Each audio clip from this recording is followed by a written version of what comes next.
I'm gonna walk you through my entire journey, how I became a drug addict, what my life used to be like, how I dug myself out of that position, and what my life looks like today. It all started in Vermont, where I grew up, in a lovely family, 2 incredible parents, and an amazing sister. Sports were life. I was obsessed with hockey and football from an early age, and I did incredible in school. I got recruited to play hockey and football at Phillips Exeter Academy in New Hampshire. This is the top academic high school in the nation. After 2 semesters, I got kicked out for drinking.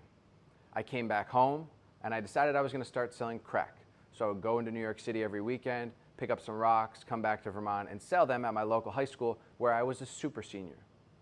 Now, I had already had an offer to play Division I hockey at University of Vermont, but that got rescinded after I got kicked off my junior hockey team.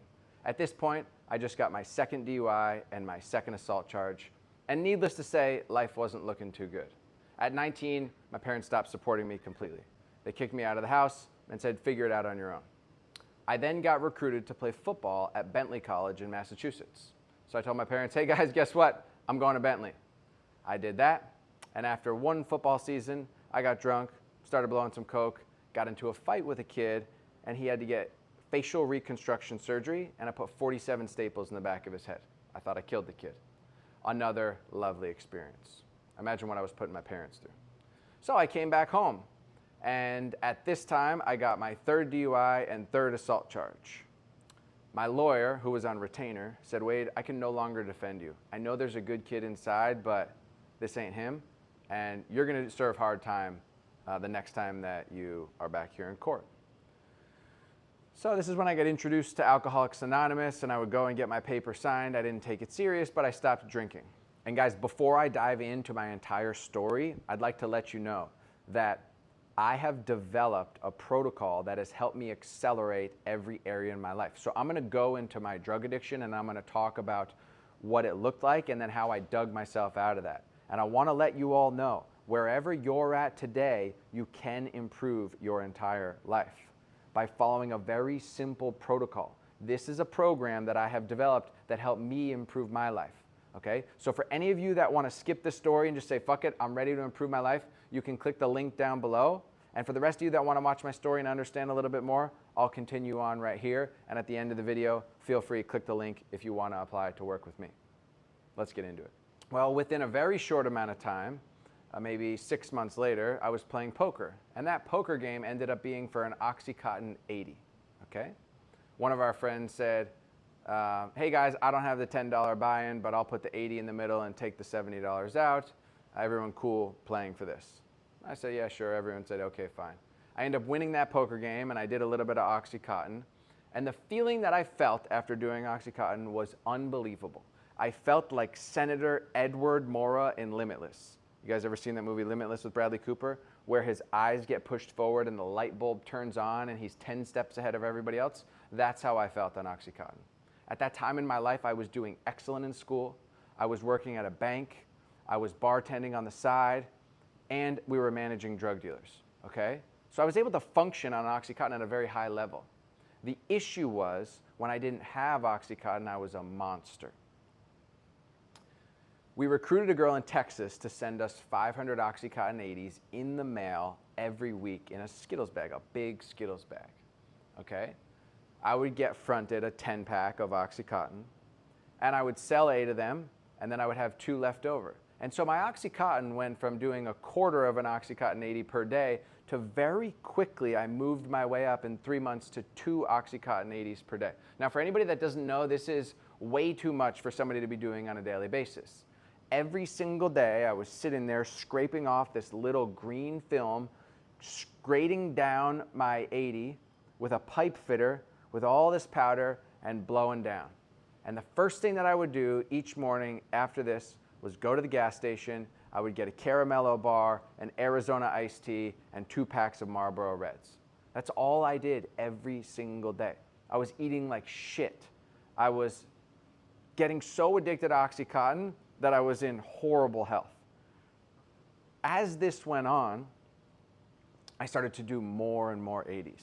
And in a very short amount of time, within 8 months, I was doing 4 to 5 Oxycontin 80s per day. Now, Our plug in Texas ran out, so we could no longer get 580s in the mail every week. Now we got a problem, a real problem. Once we couldn't get 80s anymore, we had to figure out another way to get them. And I got to a point where I started robbing kids at gunpoint. Now, after robbing multiple kids at gunpoint, I end up getting robbed myself. My gun falls out of my pocket, kid sticks me up and says, "Yo, give me your last money and I'm taking your gun." That night, I went home, and I'll never forget this feeling. My bones felt like they were breaking. I was hot, then I was cold, I was throwing up, I couldn't sleep, I had the worst headaches, I started shivering, sweating, freezing, back and forth, horrible. I woke up the next day and I called my parents and I said, "Hey guys, I need help. I need to go to rehab. I'm super addicted to Oxycontin." So they send me off to a rehab. I go to rehab for 45 days, I clean up my act, seemingly so, and I commence to never do painkillers again. So I get out of rehab and I started going back to AA meetings again because I figured, hey, maybe I should start actually taking my life serious at this point. So for 6 months, I go to AA meetings, but I'm still smoking weed on the side, nibbling a little bit of Xanax. I end up getting back into the University of Vermont, studying finance. I start doing really well in school. I get a job at an accounting firm. Everything's seemingly going in the right direction. By the way, I'm on probation for the next 18 months and I have no license at this time, okay? So things continue on pretty well for a period of time, and then I have an injury wakeboarding. I fucked up my neck. The doctor prescribes me Perk 30s. So here I am with a prescription of Perk 30s, and I find myself finishing the entire bottle in about a week, a month's prescription in a week. So now I got to go back to the younger college kids and find out who's got Perk 30s, because Oxycontin is no longer a thing. And I find these kids that can get me some Perk 30s. Now, I'm leaving the accounting firm every day and I'm going to these college kids' house where I'm smoking Percocet 30s off of the tinfoil every day. Luckily, I was able to knock that cold turkey after about 2 months, after I realized how out of hand it was getting. So now here I am every day, smoking weed, eating a little bit of Xanax, sometimes doing some Adderall, doing well at my accounting job. Takes me some time, but I end up finishing college. Man, I think I was like 27, 28 when I finished college. I went to college for 9 years to get an undergrad. Insane, insane. I had to leave so many times. I got kicked out of multiple classes for cheating. I switched majors from finance to accounting to marketing. I was an absolute fucking mess. And during my latter years in college, I would come down to Miami where my friends grew up, and a couple of my friends moved down here. I would come down for ultras, art basels, any event and any party. And my other friends moved to LA, and we would also all go to Mexico sometimes. So even though I'm living in Vermont and doing drugs here and there, I'm kind of basically limiting my life so that I can just go party in Miami, LA, and Mexico. And when I would travel, I would always travel with a shitload of Molly, ketamine, Xanax, Coke, and weed. I didn't give a fuck. I actually like the rush. If you guys have ever seen the movie Blow with George Young with Johnny Depp, he talks about when you're going through customs, you need to do anything you can to keep your mind off the fact that if you get caught, you're going to jail for a while. I would travel with these GNC bottles full of those pills that you could pull apart, multivitamins. I would pull them apart, dump out all the shit, and then I would just stuff in Molly, ketamine, Coke. I was many, many grams of each substance all the time, and I never gave a fuck. I just had a sick complex. I had spent so much time in court. I had been acquitted of these charges. I had taken plea deals. I had been pulled over 50 times in my own town and always talked to the police. I just thought these were opportunities for conversations. So it just has always been within me that this shit never has stressed me. Now, I start spending more and more time in Miami, and I notice that I'm spending time anywhere from a week to a month down here in the winter. Now, I have this bright idea, okay? And this idea is I should move to Miami. I was 30 years old. This is back in 2018, right? Back in 2018. Mind you, I haven't drank to this point. I haven't gotten another DUI or assault charge. Well, I did get one assault charge because some biker hit my car, and I open hand fucking chopped him to the neck and threw him off his bike, and it put a pretty big bruise on his neck. But I think that was around like 2015. But for the most part, I had been good, okay? I had been solid. And I had some understanding of AA. I would go to meetings once in a while, right? And there was even a period of time in which I was sober, but I was still smoking weed the entire time. Okay, so very beginning of 2019, January of 2019, I end up packing up all my shit in a car, and I drive down from Vermont to Miami Beach, okay? Mind you, at that time, before I moved, I was a financial advisor. For the 4 years before that, I was doing financial advising, and I had some really good years. You know, I had a couple years where I was making about $500K. Well, the last year before I moved, I didn't make as much money. So I was kind of very limited. I didn't really even have much money when I moved down to Miami. But I moved down here anyway, thinking I would find some new opportunities. And I'm living in a shitty, tiny little apartment in the middle of Miami Beach. And for the first 3 months that I lived here, from January, February, March, April, 4 months, I just partied all the time. Out at the clubs, tables, you know, doing the dumbest shit. I ended up digging myself $100K into credit card debt. Mind you, at this time, I was selling cars at a Land Rover dealership. I took a backwards job, shittiest job ever. I wanted to fucking kill myself. So after many months of going out each night, doing Molly and ketamine and Xans and Coke, I found myself in a position where I got left at a table with 6 or 7 girls twice in a row. Once at the SLS pool party, and the night before that was at a Rockwell pop-up or some other club that we were at. So while I'm sitting there at the SLS, I'm so coked out, I'm so fucking tired of this partying, this girl says, hey, you wanna have a drink? So I do, I say, you know what, fuck it. I haven't had a drink in 7 or 8 years at this point. Have a nice little Grey Goose pineapple, take one, next 3 days just get fucked up, complete bender. We go out to some club one night, everyone wants to go to 11 the next night, and I'm like, fuck that, I gotta go to work, I'm gonna go home, I call an Uber, the Uber cancels. I call an Uber, the Uber cancels. I call a third Uber, and it cancels, and I'm standing outside the W. And as you guys know, it's like this big circle, you know, where everyone's standing there trying to wait for their car, and I'm fucked up. Some lady pulls up in her car, and she's like, hey, you wanna ride down the beach? And I was like, oh, this is bad news, but yeah, fuck it, I'll take a ride. So I take a ride down the beach, and she scoops out of the bag and does some blow, and then she scoops me one. Must have been a separate bag, but I thought it was the same. She goes, hey, you want some? I go, yep. And oh my God, within 20 seconds, my whole face and world melted and my head on my shoulders. And I wake up 2 hours later on the sidewalk next to Flamingo Park over here on Meridian Avenue. My watch was gone, my bracelet was gone, my chains were gone, all my jewelry was robbed. Luckily, she left me with my wallet and my phone, but all my jewelry gone. And I remember waking up, and I felt this hole in my chest. And not because the jewelry was gone or the material possessions had been taken from me, but because at that moment I realized my life was a fucking mess. And I just asked myself, like, how did I ever get to this position where I'm getting drugged and robbed, and I'm $100K in credit card debt with a shitty job, and my family's not talking to me, and I don't really have good friend relationships? How did I get here from the kid that I grew up as? And I remember I called my dad, and he said something crazy to me. I told him what happened. He said, man, have you been drinking again? I said, yeah, I have. He goes, listen, the way I see it, you got 2 options. Either you can bounce in and out of AA for the rest of your life and continue to be a fucking loser, or you can go to AA, get a sponsor, do the 12 steps, and maybe you'll have a reasonable shot at a good life. And I was like, at that point, yeah, man, I guess you're fucking right. So I did. The next day I walked into a meeting. I did everything that they said. I did all the 12 steps, which, by the way, Alcoholics Anonymous is a program of personal development, spirituality, and recovery. It has nothing to do with drugs and alcohol. The drugs and the alcohol are actually the solution to my problem, which is my mind.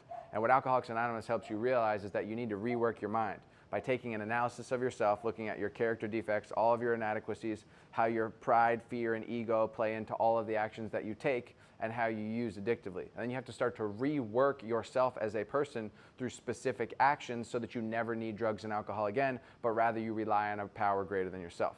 And so this gave me a foundation from which to scale the remainder of my life. I started making changes little by little. And for all of you watching, this is a very important part. When you want to make a change in your life, no matter where you are, I don't care if you're in a shitty marriage, or your employer's a dickhead, or you're really struggling managing your company, or if you're at rock bottom, or if you're just beginning your journey, what you have to do is take an analysis of your life, okay? This is an audit, what I would call a life audit. Let's look at everything that's going on in my life. What do I do on a daily basis? Who are the people that I'm hanging out with? What are the places that I'm going? And what are the things that I'm doing, right? And so if I'm hanging out with people that are doing drugs and getting fucked up and aren't growing, and my goal is to get out of this life, well, I'm gonna have to remove or limit the time I spend with some of those people. What places am I going? Am I going to the club, the bar, the arcade, the stupid fucking mindless places? Or am I going to the gym? Am I going to the church? Am I going to the library? Am I going to, healthy food places? Am I going to yoga studios? Am I going to healthier places? And then what things am I doing? What am I talking about, right? Am I involving myself in stupid activities, or am I involving myself in activities that improve myself? Once you take this life audit, you are going to have to remove certain people, places, and things and vices from your life that are holding you back from living the life that you want to live. This is a very lonely, isolating process. I spent a year and a half by myself in complete isolation, going to bed every night at 9:30, waking up early. I started praying. Eventually I learned how to meditate. I started working out daily. I started eating healthier, okay? Another thing I didn't even talk about is I got diagnosed 7 years ago with an autoimmune disorder, and they told me I would be on prescription medication for the remainder of my life. I actually got off that medication after 8 months of my diagnosis, all because of the diet changes that I started to make. Incredible. Now, look, as you take this audit, you're going to go through a process in which you need to identify other people that are on the same path as you or looking to grow. So start going to places like gym early in the morning, church, eat at healthy food places, pay for events, masterminds, anything you can do. Guys, for all of you that don't have money, join a group in which you get access to other people that are growing and are concerned with the same outcome as you. Get in better shape, improve your mind, improve your business, improve your relationships, improve your spirit. And when you join groups, paid groups, you will have access to people that'll become lifelong friends. Fuck your childhood friends. Most of them will never make it to your ultimate future, I promise you. Because what happens is your values over time change. Some of you stop growing and some of you hit a point where you say, I need to grow. And you will outpace many people in your life. This process happens. Friends, family, childhood acquaintances, classmates, you're going to outpace most of them. So you need to get aligned with other people that have the same desires in life and values as you. Okay? So as I went through this process, I also, even in the worst financial position of my life, I hired a mentor, right? And so I started working with somebody one-on-one to help me improve my mind, to help me improve in business, my communication skills, to understand stoicism and not be such an asshole, right? During this first year and a half of my sobriety, I was still selling cars for the first 6 months, and then I got an opportunity to start a financial technologies company with a woman. She funded most of it. I had dug myself slightly out of debt. I got lucky and made some good investments in Ethereum and Bitcoin. At that time, Ethereum 3-4x, put some money in Doge. That went up, I cashed a little out, started to slowly pay my debt off. And this company was going very well. And then COVID happened. And when COVID happened, the government extended forbearance. Okay, basically they said, hey, we don't have a solution, we don't have a need for your financial technology solution anymore, thank you very much. And that company failed. And I found myself in a position, once again, lost. Sober, healthy, somewhat fit. I wasn't strength training, but I was doing HIIT workouts. Slightly meditating, not the best spiritual relationship, but decent. But again, lost. What was I going to do for work? I had always taken job after job just because it was a way to make money. Finance, accounting, banking, sales. But I hated these jobs. Okay, so what was I going to do? I didn't know how to break into a new industry. I didn't have any new skills. So my mentor made me go through an exercise. And he said, brother, what are all of your skills? What's all of your experience? What's all of your interests? And what do you think your purpose is? And so we went through this exercise, and what I identified through all of this is that either I was going to start a fashion brand, a clothing brand, or I was going to get into some form of functional medicine.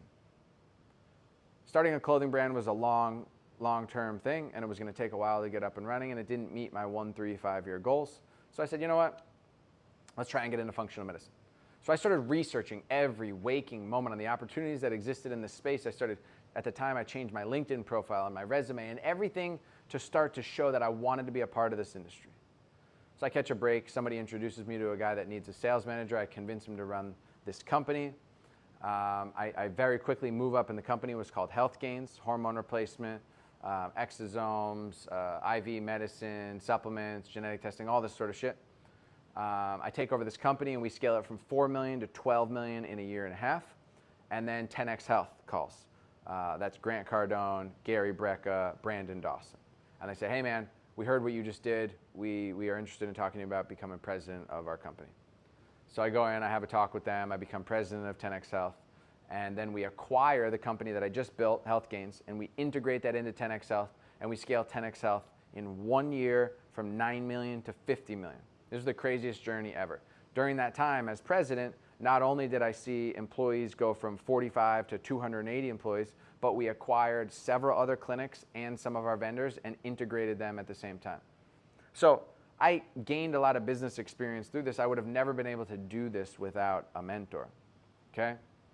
I end up leaving 10X, starting a healthcare consultancy, wildly successful consulting for other companies, run up 7 figures that year with a healthcare consultancy, and then I get introduced to online coaching.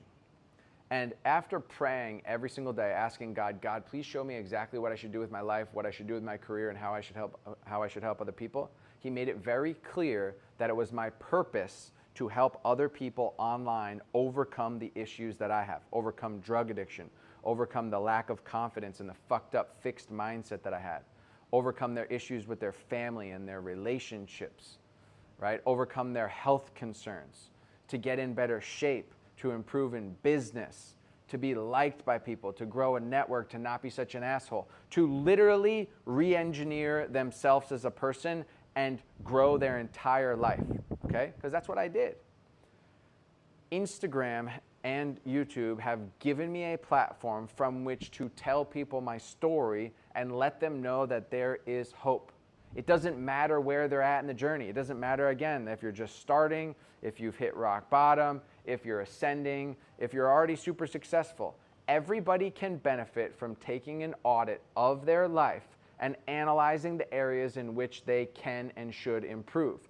And then finding the people that have the results in those areas and working with them, right? Paying and saying, hey man, you've solved this issue. I want your help solving these issues. This has been the crux of my success. Finding people in each of these areas to teach me business, mindset, fitness, nutrition, online business, coaching, personal branding. Over and over and over again, I paid for programs and masterminds and spent over $100,000 on my own personal development, which allowed me to get online and in my very first month on Instagram with only 3,000 followers, generate $30,000 net in month 1. And it just went up from there. I had one month that dipped down, two in the past year and a half, but I went from 30 to 40 to 55 to 67 to 80 something to, eventually to, in 6 months, doing 117K a month net after 6 months by myself from my phone, no team, nothing. And I said to myself, wow, I need to start helping as many people as humanly possible. It is so obvious to me that this is my mission. So guys, I tell you this story to show you what my life is like, right? And you see through my Instagram my daily habits, my daily non-negotiables. But what was most imperative was working with a mentor and following a daily protocol that allowed me to get rid of drugs and alcohol, remove all my vices, start to strengthen my mindset, help me get in amazing shape, improve my health, and give me a foundation from which to grow my network, my relationships, and my businesses. This is the protocol that I still follow to this day, and it is what I teach people so that they can master themselves. I would never be here today without that protocol, and that is why I have a program called the 1% Protocol, which is designed to help you improve in each of the areas of your life that you need most improvement: mind, body, spirit, relationships, money. For any of you that want more information or that you want to work with me directly, I will put a link in my bio, and I will put a link in this video. You can apply to work with me directly there. Guys, the point of this video is to let you know, no matter where you are today, your entire motherfucking life can change in an instant. You just need to make a decision and take immediate action. If you let your fear hold you back, or your over-analysis of the program hold you back from moving forward, you will always stay stuck. But if you have faith, if you guarantee yourself that you will put in the work, make the investment, move forward, and watch your whole fucking life change the same way that I changed mine. Okay? I love you all. Can't wait to work with any of you.